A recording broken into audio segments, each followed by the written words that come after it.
Oggi il Consiglio regionale ha votato all'unanimità la nostra mozione per promuovere una filiera regionale della ristorazione ospedaliera che garantisca cibo di qualità per i degenti e per gli operatori, ma che valorizzi anche l'economia locale e che tuteli i diritti dei lavoratori.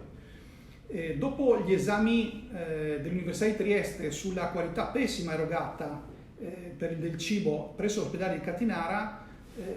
è stato un passaggio importante perché nella mozione si accoglie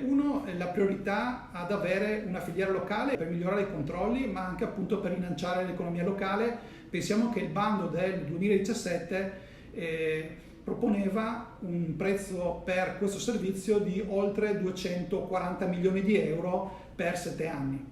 E dall'altra parte si privilegia il cibo fresco caldo da filiera corta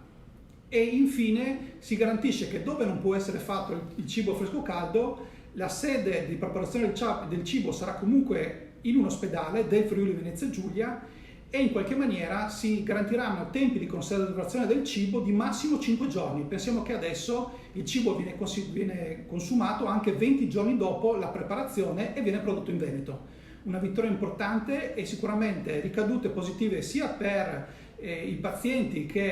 più deboli che sono gli ospedali, ma anche per l'economia del Friuli Venezia Giulia.